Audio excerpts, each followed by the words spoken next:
YouTube, it's Michelle here with Magnolia Grove Homestead. I am in Zone 7B in North Carolina. If you are just now tuning in and finding my channel, I appreciate you being here. I have been going through the spring and summer garden and doing garden tours about every week and just kind of showing you what I have growing and how things are producing. And now we have reached the beginning of August, where it's really time to start pulling things out that are not doing good and start planting the fall garden. And so I wanted to come around today and just kind of walk you through the garden and show you what I'm going to leave for now and what I'm going to take out. Guess for this final summer garden tour, we will start where we always start, and that is over here in the tomato bed. So if you look at my tomatoes, it's very easy to see that they have blight. We had a lot of heavy rains, and then we had a lot of high heat, and then we had a lot of heavy rains again. And so it was just impossible to keep the moisture off the foliage. But also, especially like these were Romas. They kind of produce what they're going to produce all at one time, and they're done, and they are not producing any more flowers. In fact, I think the only tomatoes that are still producing flowers are the Sun Golds. These Sun Golds have been wonderful this year. I'll definitely have those in my summer garden every year from now on. But if you see the rest of them, like I've kept them pruned and done all the things, but it's just time for them to start coming out. And so over the weekend, I'll go through the tomato bed and I'll take everything out. I might leave the Sun Gold a little bit longer just because it's still doing good. But for the most part, the rest of these tomatoes are coming off. If there's green tomatoes, I'm going to put them up. I'll either let them ripen in the house, or I heard about this recipe where you can take green tomatoes and you can make like a mock apple pie. So I might try that with the green tomatoes. I don't know. We'll see. If you see down here in the very end of the tomato bed, that is a squash plant. And I'm not sure what I'm not sure what that little plant is. But this is definitely a squash that I sowed after I ripped up all the other yellow squash because of the squash bugs. And it is starting to come up pretty good. So hopefully that'll give me at least something through the fall. This, my Armenian yard-long cucumber vine, y'all. Oh, this right here is a heartbreaking thing. So it's got some fungal issues and it's just diseased. It actually kind of stinks, to be honest with you. Like literally it stinks. So all that is going to have to come up, and I'm just going to burn it. It is still setting flowers. But that disease, like I can't, that's so far gone. All that happened when we got just rain for like several days, and then it was just excruciatingly hot. And then we got a lot of rain again. And so I love this vine though. I loved growing the Armenian yard-long cucumber. It put forth the most abundant fruit. These cucumbers got big, they were productive. I have a ton of pickles, but they never got bitter. And so I'll definitely grow them again next year. It's always kind of bittersweet at the end of the summer garden year when you have to start ripping stuff up. I know that I'm going to have a fall garden, and I know that it's going to be just as abundant, just with different stuff. But it is kind of bittersweet to just rip something up that I've been growing and nurturing for so long. Over here in this other bed, look at the sunflowers. I want to say this variety was a Velvet Queen sunflower. And I came out and harvested the other day some sunflowers and some zinnias, and we also had some cosmos that we harvested, and I made a flower arrangement. I'm gonna leave the flowers for now. The bees still love them, they're still thriving, and I think they will until the frost comes. And so I'm just gonna leave them. Okra is still growing strong. The okra is doing great, which it loves this hot weather, and so it's really started to thrive the hotter it's gotten. You'll see that perfect okra pod. I will say that I started some Jing orange okra, and I also have Clemson spineless. Next year, I don't think I'm going to mess with the Jing orange okra, just because it is not as high of a producer as the green okra is, and it doesn't taste that much different, but it's a little different.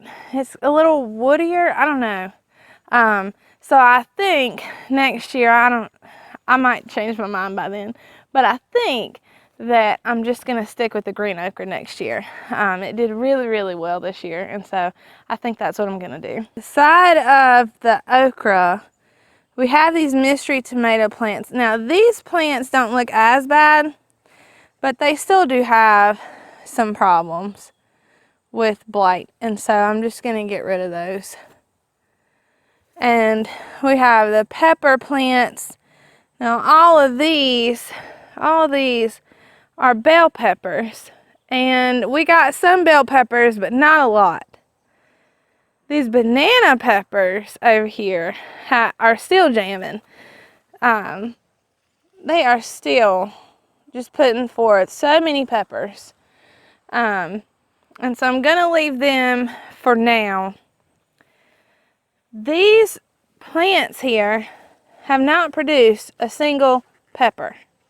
These. They're supposed to be California Wonder red bell peppers, but they haven't done anything. And then behind them are the jalapenos. Now, they've done pretty good. We don't eat a ton of like spicy stuff, and we don't need a lot of jalapenos. I think next year, actually, I'm going to try the jalapenos from Baker Creek and see how those go. But, I mean, those plants did pretty good. I didn't need them to be extremely productive, and so I was satisfied with what they put off. But now my bell peppers, they didn't do great. And those banana peppers, like I said, they were just like rolling all year. So we'll definitely have banana peppers next year. Right beside the peppers, we have corn. These tasseled, it's about ready. It can take a little bit. Yeah, we can let that go a little bit longer. This is actually supposed to about turn black, and then that's when you know it's ready. Now, I said before that when I was pregnant with my little boy, he's 5 now, all I wanted the whole pregnancy was crunchy tacos and cantaloupe. And ever since then, that child could eat a whole cantaloupe by himself if I let him. And so this year was the first year that I ever even tried to grow cantaloupe. And we grew a lot of cantaloupe. We've harvested our first one. Some of the others I checked the other day weren't quite ripe enough to pull yet. But I just want y'all to see these cantaloupe on this vine. This is one thing that is not getting ripped out over the weekend. So I've been pulling back my support here, trying to make sure that I don't miss the window of when the cantaloupe is ready to pull. But we've got 2 there. We've got a couple down here. There's one. If you look above us, there's 1, 2, 3, another one. And then there's 1, 2, 3 more. So I lost count of how many that is. I'll have to go back and count. But the moral of the story is that I can grow cantaloupe. I don't have to go buy it at the store anymore. And these plants did awesome. I mean, that's a ton of fruit. Considering that I've never grown fruit before, I'm so excited about this cantaloupe, y'all. Across from the cantaloupe, on the other side of the trellis behind me is the green beans. Now, I am letting all the beans that are on this trellis now, from this point forward, just dry up and go to seed. I'm not pulling and harvesting anymore. They're not really putting off a whole lot of new fruit, and I want to make sure that I save these seeds.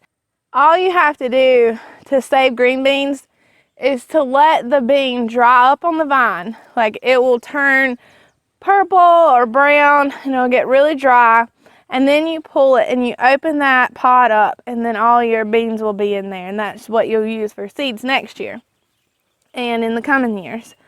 I actually put a little video up on my Instagram reels of my little boy telling everybody how to save green beans, because he's been saving seeds. To me, that is huge, right? Like, the fact that my 5-year-old can do this means that you can do this. Over here on the other side of the cosmos is the pickling cucumbers. And this vine is still doing pretty good. I mean, you can see that there are some baby cucumbers still forming, which is a good sign. But then the further down you go down the trellis, this poor vine just looks pitiful. It's got dead, drying up leaves all over it. And some of these cucumbers are actually like misshapen. And so I'm probably just gonna pull this out. It's not putting off a whole lot. I think those 3, well, there's one. But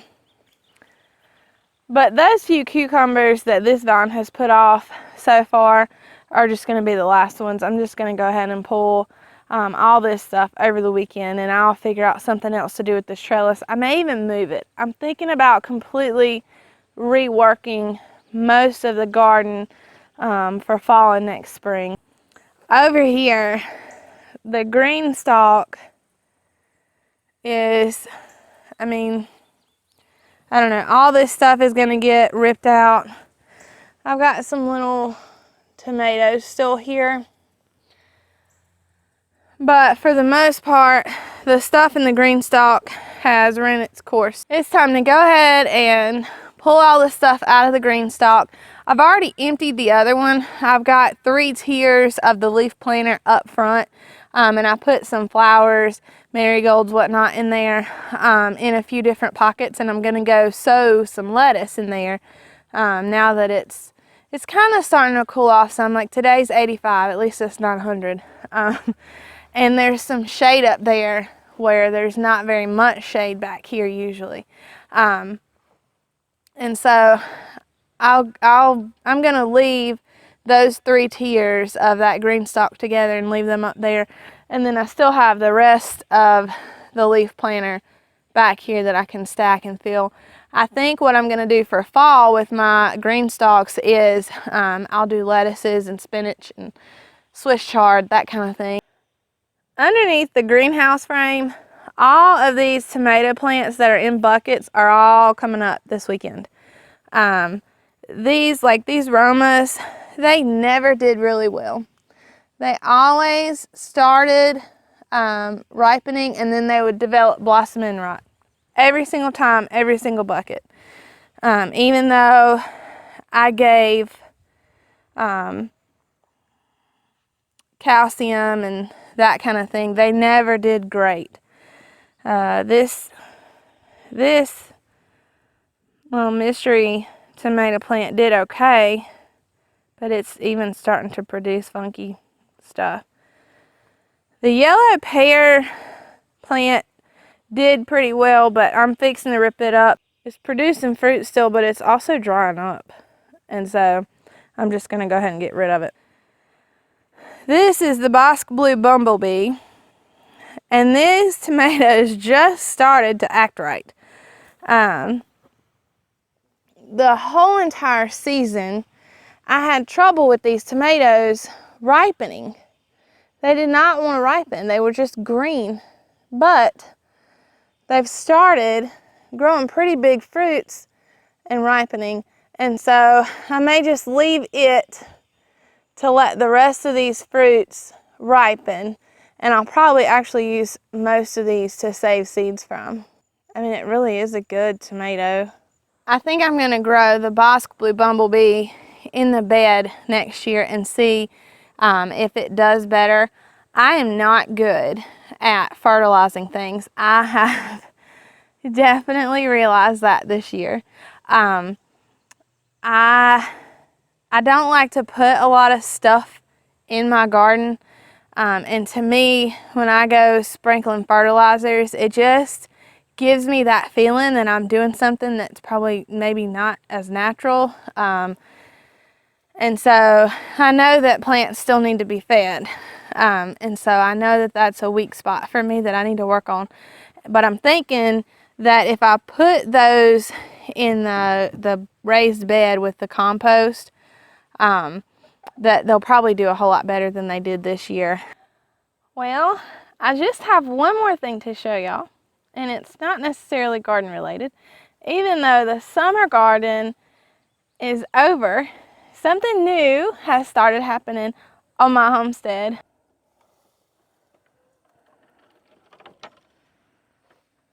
The girls have started laying, and so far we have brown eggs and, oh, that one's so warm, and we have blue eggs. I usually get about 6 eggs a day. I got 5 so far, so that means one of my girls hadn't made it to the box yet. But I'm really excited to be able to share this whole homesteading journey with you guys. I never thought of like making videos and sharing my life. I'm not one of those people who thinks that my life is crazy interesting. But I also understand that, especially in my generation, there are a lot of people who have just not been exposed to or taught some of the things that we do on a homestead. I know that a lot of people are starting to learn, and so I just want to share my journey with you guys. And I appreciate y'all coming over and hanging out with me and watching my videos. I know I haven't made a lot of content yet. I'm still trying to get this worked into like my daily 18 million other things I have going on every day. But we'll get there. I cannot wait to show you guys all the seeds that I'm starting for the fall garden and getting that planted and expanding these gardens and just continuing to share this whole journey with you guys. And I appreciate you for hanging out with me and following me along. And until next time, I hope y'all have a wonderful, wonderful day. God bless.